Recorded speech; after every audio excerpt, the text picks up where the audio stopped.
Russian Foreign Minister Sergei Lavrov has been accused by Kremlin officials of sabotage after his conversation with U.S. Secretary of State Marco Rubio disrupted a planned meeting between Russian dictator Vladimir Putin and U.S. President Donald Trump in Budapest. The Russian telegram channel Nezigar reported this, citing sources. According to them, after the summit was cancelled, Putin had a serious conversation with Lavrov, and some officials believe the minister committed sabotage. Lavrov is clearly depressed right now. He's found himself at the epicenter of intrigue.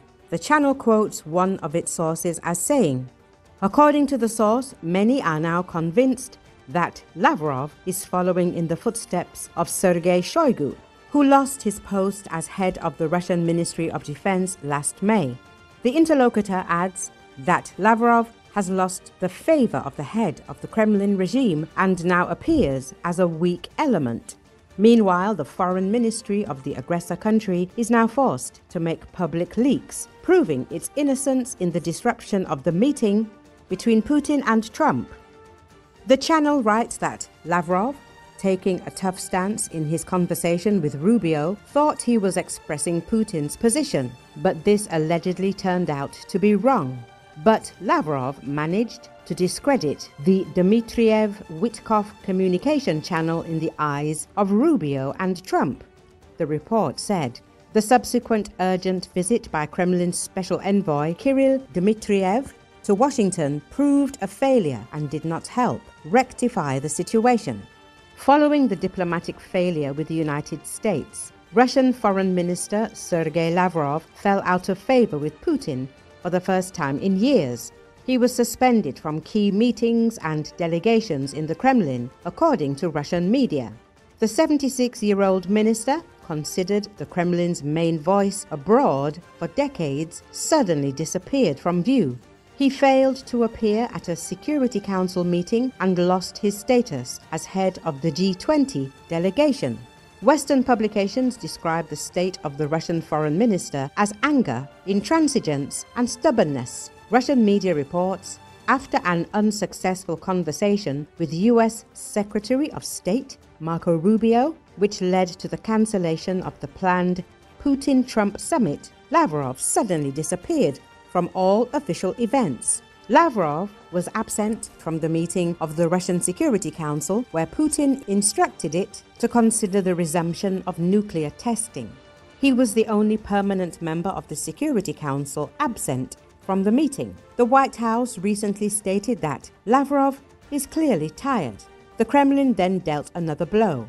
Lavrov was stripped of his position as head of the Russian delegation to the G20 summit. His place will be taken by a young economics official, Maxim Oreshkin, clearly closer to Putin's current circle.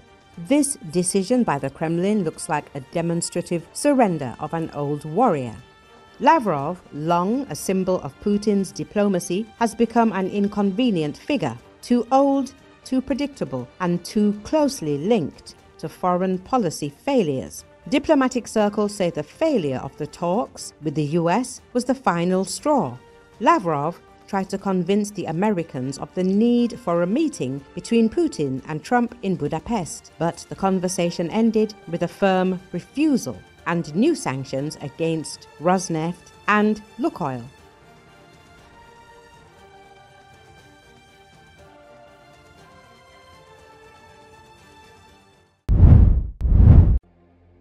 Residents of two Alaska native villages are adjusting a new life after their villages were decimated last month by the remnants of Typhoon Halong.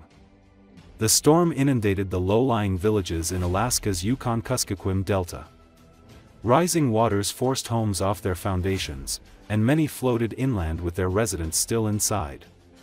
Most homes came to resident a few miles from their villages, prompting military helicopters to rescue the residents. Nearly 500 residents in each village were transported to the Southwest Alaska hub community of Bethel before many were taken in military cargo planes to Anchorage, the state's largest city where there are more resources. In Anchorage, many of the displaced Western Alaska residents were housed in two shelters, one in a sports arena and the other a downtown convention center. Those shelters were closed October. 31 when the last evacuees were transferred to hotel rooms or other rentals, where they will remain until longer-term housing options are secured. The Yupik residents live a subsistence lifestyle, and lost all their moose, seal, walrus, salmon and berries they had collected and stored in freezers to help them get through the harsh winter ahead. Their freezers either floated away in the flood waters or the loss of power in both communities spoiled everything in the freezers.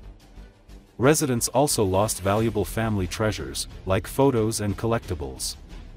They are also facing a new reality, living in a city instead of living off the land in western Alaska. Now they will eventually need to find housing, deal with increased prices for just about everything and getting jobs. The state has said residents should plan on being away from their villages for at least 18 months. Some residents may not return, and others want their villages relocated to higher ground. However, that is not a quick, easy, or cheap process.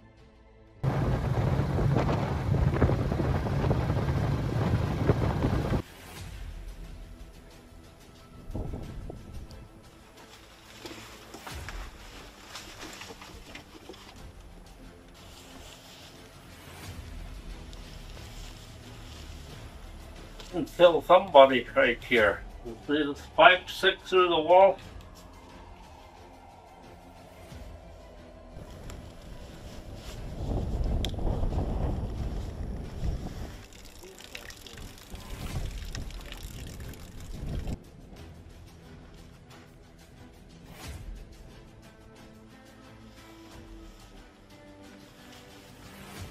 The wind had picked up. You could hear it howling, and this big house hit us, and we rocked off our foundation and went into the water, and we were floating.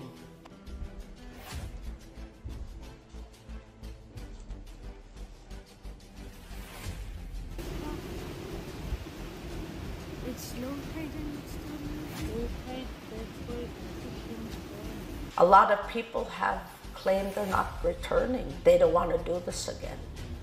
Every fall we have a flood. It might not be as extreme as this one was, but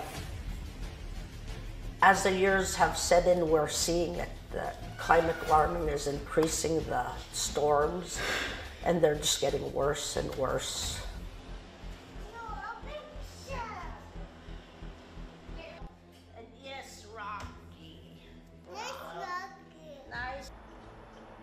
They were telling me if I was going to hunt, I was going to have to wait till open season